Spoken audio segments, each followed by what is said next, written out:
कि अगर अखिलेश यादव को मैं सैफई नहीं भेज दिया तो मैं अपने बाप की औलाद नहीं।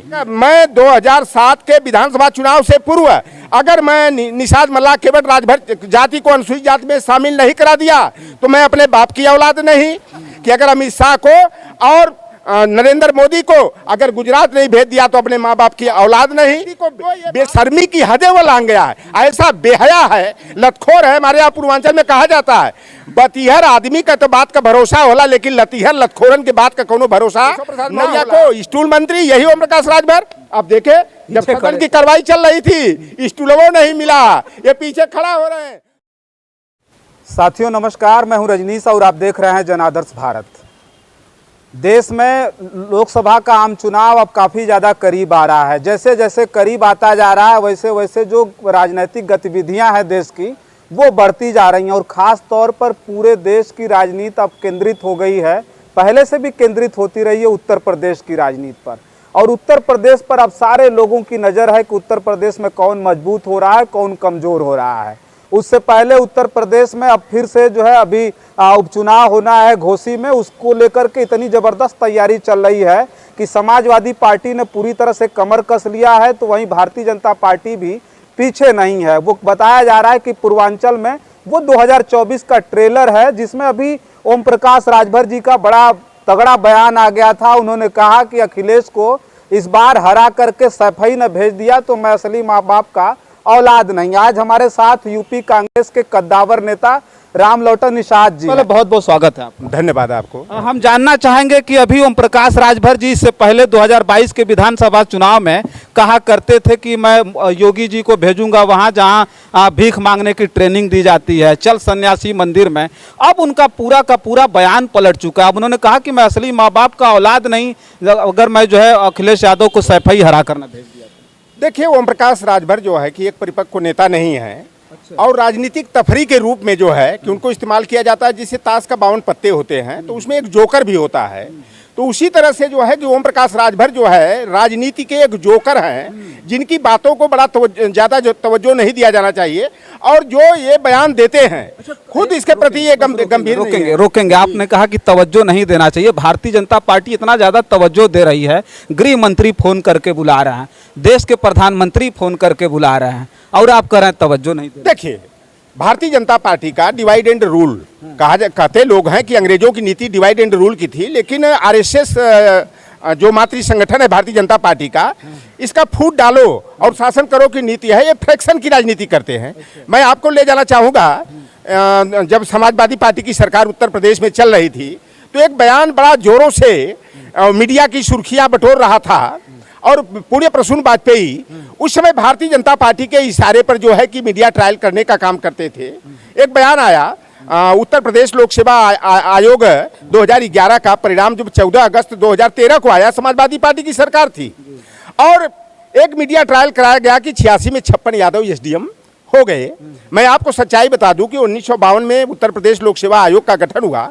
1952 से लेकर के आज तक कभी जब 86 पद जो है कि एसडीएम का विज्ञापित नहीं हुआ तो 86 में 56 यादव एसडीएम होने का कोई औचित्य नहीं है। सच्चाई यह थी कि 30 में 5 यादव एसडीएम हुए थे। सबसे ज्यादा जब से हम लोगों ने होश संभाला है उत्तर प्रदेश लोक सेवा आयोग 2020 का जो परिणाम जो है 21 का परिणाम जो अभी इसी मई महीने में आया है, इसी वर्ष में 8 यादव एसडीएम और 4 पीपीएस सहित 27 यादव पीसीएस को क्रैक किया है और यादवों की एक काबिलियत है। लेकिन एक विडंबना हमारे पिछड़े वर्ग की विशेष रूप से है कि हम दूसरे के बहकावे में बहुत जल्दी आ जाते हैं।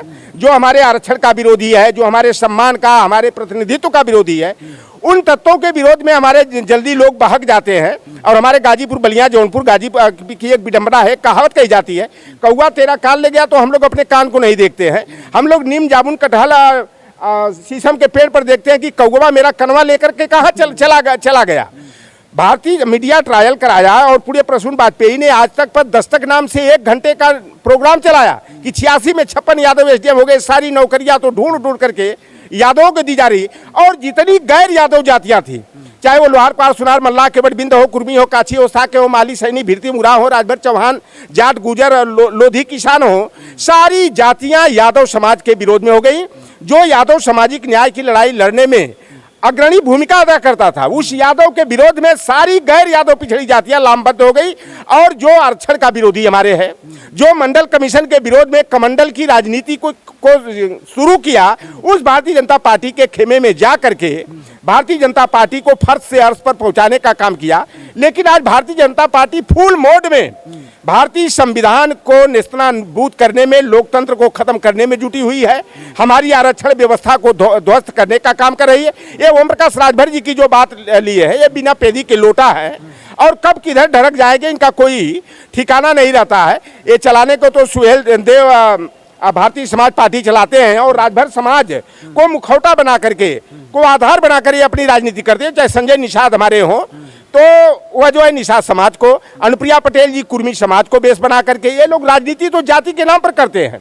लेकिन जब भागीदारी और सम्मान की बात आती है, जो टिकट समझौते में इनके हिस्से में आता है, तो ये 2 करोड़ 4 करोड़ 5 करोड़ में उन्हीं लोगों को देते हैं, माफियाओं को, सामंतों को, जमींदारों को, जो हमारे बाप दादा को जमीन पर नहीं बैठने दिया, हमारा शोषण और उत्पीड़न किया, हमारे अधिकारों को छीनने का काम किया, उन्हीं को संजय निषाद हो, चाहे अनुप्रिया पटेल हो, चाहे ओम प्रकाश राजभर हो। तो ओम प्रकाश राजभर की जहां तक बात कर रहे हैं, उत्तर प्रदेश में आपका भी जो राजनीतिक कद है वो आप बेबाक छवि के वजह से जाने जाते हैं। आप उसमें हम एक बात हम कहेंगे कि ओम प्रकाश राजभर जी हमेशा सामाजिक न्याय समिति की बात करते हैं। अभी पूरी तरह से मंचों पर चिल्ला करके बोल रहे हैं कि ओम प्रकाश राजभर की वो औकात है कि अपने समाज को एसटी में शामिल कराने जा रहे हैं, प्रस्ताव भेज दिया गया। देखिए, मैं बताऊं कि 2017 का जब विधानसभा चुनाव था, उस समय इन्होंने मऊ के रेलवे मैदान में अमित शाह जी के साथ जो है मंच साझा करते हुए ये कहे थे कि 17 अति पिछड़ी जातियां, निषाद मल्ला, केवट बिन, धीवर कार, गुड़िया, तुराह, बाथम, माझी, भर, राजभर, कुम्हार, प्रजापति को अनुसूचित जाति में शामिल कराने के मुद्दे पर हम सहमति होने के बाद जो है मैं भारतीय जनता पार्टी से समझौता कर रहा हूं। और जब ये समझौता गठबंधन किए, इन्हें भारतीय जनता पार्टी ने शायद 9 टिकट दिया था, जिसमें से 4 इनके उम्मीदवार जीत करके आए। खुद चुनाव हमारे गाजीपुर के जौहराबाद विधानसभा जीते और उत्तर प्रदेश सरकार में पिछड़ा वर्ग एवं विकलांग कल्याण मंत्री बने। और यह अनुसूचित जाति का मुद्दा को छोड़ करके यह जो है सामाजिक न्याय समिति या पिछड़ों के फ्रैक्शन के बाइफरकेशन की का मुद्दा उठाने लगे। तो देखिए, भारतीय जनता पार्टी जो है ये जब चुनाव का समय आता है तो ये बाइफरकेशन की बात करते हैं कि ओबीसी का 2 खंडों में, 3 खंडों में, 4 खंडों में विभाजन होना चाहिए। मैं भी कहता हूं कि ओबीसी का जो है कि जब 11 प्रदेशों में हमारा तमिलनाडु है, पुडुचेरी है, केरला है, आंध्र प्रदेश है, तेलंगाना है, महाराष्ट्र है, बंगाल है, जम्मू कश्मीर है, बिहार है, बंगाल है, जब वहाँ ओबीसी का 2 या 2 से अधिक श्रेणियों में विभाजन है, उत्तर प्रदेश में भी हो, लेकिन पहले हमारी जातिगत जनगणना कराओ। ओम प्रकाश राजभर से आप बता दीजिए कि ओम प्रकाश राजभर 2017 में जो 9 सीटें मिली थी तो अपने लड़के, अपने बेटा अरविंद को लड़ाए बांसडी से, अपने जौहराबाद से, और अपने समधी को जो है मऊ से चुनाव लड़ाए। इस बार देख लीजिए कि 16 टिकट समाजवादी पार्टी के कोटे में मिला था, अपने लड़ गए, और अपने बेटा को जो है कि शिवपुर बनारस के विधानसभा चुनाव से। क्या दूसरा राजभर नहीं है क्या? वही काम संजय निषाद करते हैं। ये लोग पैसा लेकर के टिकट बेचने का काम करते हैं, टिकट विक्रेता हैं, इनका समाज से मतलब नहीं। देखिए, ओम प्रकाश राजभर जो 16 तारीख को उत्तर प्रदेश के उप मुख्यमंत्री ब्रिजेश पाठक और दारा सिंह चौहान जो घोसी उपचुनाव में भारतीय जनता पार्टी के उम्मीदवार है, जो समाजवादी पार्टी के चुनाव पर जीते थे, और फिर छोड़ करके मंत्री पद की लालच में ये भारतीय जनता पार्टी के खेमे में चले गए, उनसे मंच साझा करते हुए ओम प्रकाश राजभर ने कहा उस व्यक्ति को बेशर्मी की हदें वो लांग गया है, ऐसा बेहया है, लतखोर है। हमारे यहाँ पूर्वांचल में कहा जाता है बतिहर आदमी का तो बात का भरोसा होला, लेकिन लतिहर लतखोरन के बात का कोनो भरोसा ना होला कि अपने स्वार्थ के लिए समाज के कहाँ कौने खंडक में गिरा डालेंगे। ये ओम प्रकाश राजभर कहते हैं कि अगर अखिलेश यादव को मैं सैफई नहीं भेज दिया तो मैं अपने बाप की औलाद नहीं। अरे सैफई से तो अखिलेश यादव का घनिष्ठ रिश्ता है, उनका घर है, परिवार है, खेती है, गृहस्थी है, सारा चीज है। अरे ओम प्रकाश राजभर आप भगोड़े हो, आप बनारस छोड़ करके बलिया में चले गए, बनारस वाले लतियाने के लिए लाठी डंडा लेकर हाथ गोड़ तोड़ने के लिए खोजने लगे, तो आप तो भगोड़े के रूप में बलिया रसड़ा में जा करके बस गए। ये ओम प्रकाश राजभर की बात का ये कितने बार दोगला तेगला बनता है, व्यक्ति बनता है। मेरे साथ 2006 की घटना है, हमारे साथ मिर्जापुर में एक निषाद सम्मेलन में बोलते हुए इन्होंने कह दिया कि अगर मैं 2007 के विधानसभा चुनाव से पूर्व अगर मैं निषाद मल्लाह केवट राजभर जाति को अनुसूचित जाति में शामिल नहीं करा दिया तो मैं अपने बाप की औलाद नहीं। अभी जो 2022 का विधानसभा चुनाव हो रहा था, माननीय स्वामी प्रसाद मौर्य जी के साथ मंच साझा करते हुए town national inter college Saidpur Ghazipur में इन्होंने कहा कि अगर अमित शाह को और नरेंद्र मोदी को अगर गुजरात नहीं भेज दिया तो अपने माँ बाप की औलाद नहीं। तो ये बार बार इस तरह का बयान देते हैं। हमारे यहाँ देखिए इस तरह के बच्चों को जो अपने माँ बाप का पता नहीं होता उनको हड़कसबा बोलते हैं। हड़कसबा वो होता है कि अवैध संबंधों से जो बच्चा पैदा होता है तो उसकी माँ लाज शर्म के मारे जो है कहीं सरपत में, कहीं झाड़ झंखाड़ में, कहीं बसवारी के कोने में वह फेंक देती है। तो ओम प्रकाश राजभर बताए ना वो कौन है, जब बार बार तो एक ही बात को रट लगाते हैं। तो ओम प्रकाश राजभर की अब जाति पर भी संदेह है कि वो राजभर जाति के हैं कि नहीं। और ओम प्रकाश राजभर वास्तव में अपनी बातों से वह सिद्ध कर दिए हैं कि वो अपने माँ बाप की औलाद नहीं है, ये हरकसवा है, ये बसवारी में फेंके हुए अवैध संतान है। और ओम प्रकाश राजभर की इसलिए इनकी बातों पर भरोसा करने लायक नहीं है। ये दारा सिंह चौहान अभी समाजवादी पार्टी में थे तो ओबीसी की जाति की जनगणना करने की बात करते थे, ओबीसी को समानुपातिक आरक्षण की बात करते थे। ये बेईमान केवल मंत्री पद के लिए जो है ये कभी सपा कभी भाजपा, भाजपा से सपा जाते। कोई नीति होनी चाहिए। हम लोगों को भी कहा जा सकता है कि हम दल बदलू हैं, लेकिन दल बदलू जरूर हैं, दिल बदलू नहीं है। हम कट्टर मंडलवादी, अम्बेडकरवादी, पेरियारवादी हैं। और बाबा साहेब भीमराव अंबेडकर को डॉक्टर भीमराव अंबेडकर, बाबू जगदेव प्रसाद कुशवाहा, राम स्वरूप बरबरा हो, पेरियार ललई सिंह यादव, पेरियार ईबी रामास्वामी नायकर, ज्योतिबा फुले और संत गाडगे को हम लोग अपना आदर्श मानते हैं। तो हम लोग किसी दल में चले जाएं, लेकिन अपने विचारधारा की हत्या नहीं कराई जा सकती। हम लोग भी चाहे तो भारतीय जनता पार्टी से कई प्रस्ताव आ गया, लौटर राम भी चाहता तो अपने दिल के पत्थर रख करके वहां चला जाता है। लेकिन ओम प्रकाश राजभर, दारा सिंह चौहान, संजय निषाद, अनुप्रिया पटेल लौटर राम निषाद नहीं है, स्वतंत्र देव सिंह, केशव प्रसाद मौर्य नहीं है। यही कहते थे ना केशव प्रसाद मौर्य को स्टूल मंत्री, यही ओम प्रकाश राजभर। अब देखे जब सदन की कार्रवाई चल रही थी स्टूलों नहीं मिला, ये पीछे खड़ा हो रहे हैं और बार बार योगी आदित्यनाथ से हाथ मिलाने का प्रयास कर रहे हैं। और योगी आदित्यनाथ ने जो है कि इनको तनिक भी तवज्जो नहीं दिए। यही कहा है ना अभी विधानसभा चुनाव हुआ में सुनी एक बच्चा सुन ले कहले रहना ना विधानसभा चुनाव हुआ कि हम तो योगी को उस स्थान पर कटोरा दे के भेजेंगे जहां पर भीख मांगने की ट्रेनिंग दी जाती है। तो देखो योगी आदित्यनाथ ने एक बार कहा था खुले चैनल पर, एबीपी चैनल पर, कि हम क्षत्रिय कुल में पैदा हूं, मुझे क्षत्रिय कुल में पैदा होने का अभिमान है। तो वास्तव में अगर योगी आदित्यनाथ में क्षत्रित्व का अभिमान होगा तो ओम प्रकाश राजभर, दारा सिंह चौहान जैसे टूटपुजियन के ये दल बदलुओं को अपने परिवार के भरण पोषण के लिए जो दल बदलने का काम करते हैं, इनको जो है कि ठीक कर देंगे। और वही घोसी के उपचुनाव में हम भी जाने वाले, कल नहीं तो परसों जाएंगे। और दारा सिंह चौहान और ओम प्रकाश राजभर, ये सिधरी मारने वाले भाइयों को जो है, इन्हीं का समाज जो है, इनको लाठी डंडा से लेकर खदेड़ा नहीं करा दिया तो हम भी समझेंगे कि हमारी राजनीति में, हमारे सामाजिक न्याय की लड़ाई लड़ने में कहीं न कहीं कुछ खोट है। और वहाँ देख रहे हैं ना, तेरही कराई जा रही है, श्रद्धांजलि सभा का आयोजन हो रहा है और इनका ओम प्रकाश राजभर और दारा सिंह चौहान का खदेड़ा हो रहा है। अच्छा देखिए, हमारे साथ जो है हमने जैसा कि पहले भी बताया, बेबाक छवि के वजह से पूरे प्रदेश भर में जाने जाते हैं, कद्दावर नेता है उत्तर प्रदेश के, जिनसे हम चर्चा कर रहे थे। अच्छा ये मैं कहना चाहता हूँ, उत्तर प्रदेश में आप ये नहीं समझते हैं कि ओम प्रकाश राजभर एक ताकतवर नेता हैं, हर चुनाव में हर लोगों को आवश्यकता पड़ती है। अच्छा ये बताइए, कितने दिन कोई समाज को बेवकूफ बनाएगा? कहा जाता है ना हमारे गाजीपुर, बलिया, जौनपुर में एक कहावत कि काट का हरी एक बार चढ़ेले, बार बार ना चढ़ेले। कितने बार आरक्षण का जो है किसी गुफा छोड़ करके राजभर को, चौहान को, निषाद समाज को कोई गुमराह कर लेगा। अब इनका खेल खत्म होने वाला है। अब जो है ओम प्रकाश राजभर, संजय निषाद हो, अब इनके बहकावे में निषाद और राजभर समाज आने वाला नहीं है। इनको लटक कर, झटक कर, पटक करके, जिस तरह इनको माला फूल पहनाया, इनका जूते और चप्पल से स्वागत करेगा।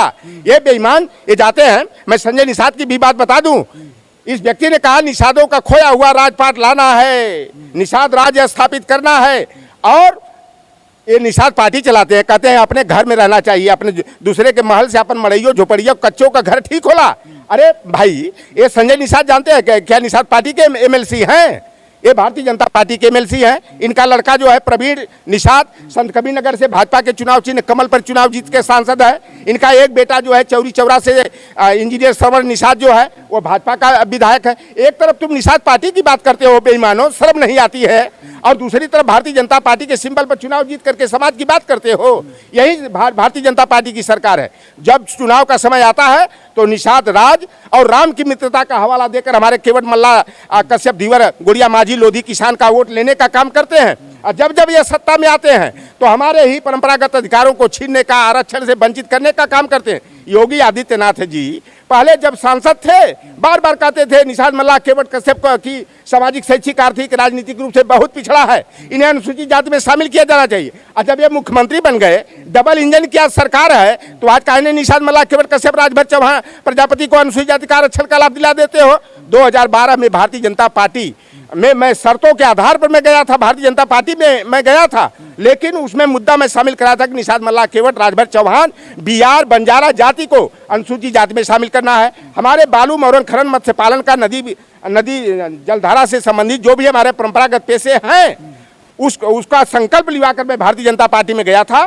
भारतीय जनता पार्टी ने चुनाव घोषणा पत्र में हमारे मुद्दे को रखा और 5 अक्टूबर 2013 को तत्कालीन भाजपा के राष्ट्रीय अध्यक्ष नितिन गडकरी और दिवंगत नेत्री सुषमा स्वराज दिल्ली के मावलंकर ऑडिटोरियम में फिशरमैन विजन डॉक्यूमेंट्स जारी करते हुए यह संकल्प लिया था कि 2014 में हमारी सरकार बनेगी तो हम निषाद मल्ला केवट फिशरमैन कम्युनिटी की जातियों को क्षेत्रीय विषमता दूर करके, आरक्षण की विसंगति को दूर करके हम अनुसूचित जाति और अनुसूचित जनजाति का आरक्षण दिलाएंगे और नीली क्रांति के माध्यम से निषाद मछुआरों का आर्थिक उन्नयन करेंगे। लेकिन आज बता, जब से योगी सरकार बनी और सरकार बनते ही हम लोगों के मांग को ध्यान में रखते हुए अखिलेश यादव ने 2013 में एक मांग थी कि हमारे भी पूर्वज के जयंती के अवसर पर सार्वजनिक अवकाश होना चाहिए। तो जिनको राम का सखा कहा जाता है, वनगमन के समय राम की सबसे ज़्यादा मदद किए पौराणिक राम की, तो श्रृंगबेरपुर के महाराजा धीराज गुहराज निषाद की जयंती के अवसर पर 5 अप्रैल को अखिलेश यादव की सरकार ने सार्वजनिक अवकाश घोषित किया। और योगी बाबा मुख्यमंत्री बनने के 1 महीना के अंदर ही और निषाद राज जयंती के अवकाश को खत्म कर दिए। ई टेंडरिंग की व्यवस्था लागू करके बालू मौरन खनन का जो पट्टा हमें मिलता था उसे सार्वजनिक करके माफियाओं के हाथों नीलाम कर दिया। वर्तमान में जो है कि हमारा मत्स्य पालन का काम, हमारे सिंघाड़ा की खेती का काम, हमारे ये लखनऊ के अगल बगल के जिले विशेष करके यहाँ के लोग हमारे परंपरागत पेशेवर के रूप में काम करते हैं, उसको सार्वजनिक करके हमारे समाज को छीन लिया गया। नदियों की नीलामी मत्स्याकेट शिकार माही के लिए माफियाओं के हाथों नीलाम किया जा रहा है।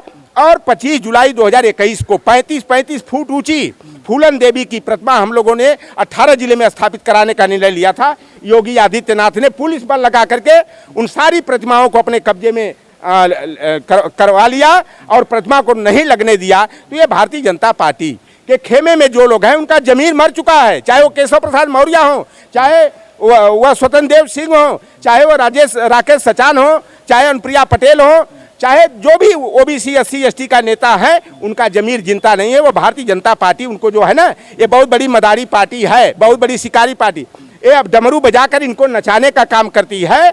और इनकी औकात नहीं है कि इनके हमारे OBC का SC का अधिकार छीना जा रहा है। आए दिन हमारे आरक्षण कोटे की हकमारी की जा रही है।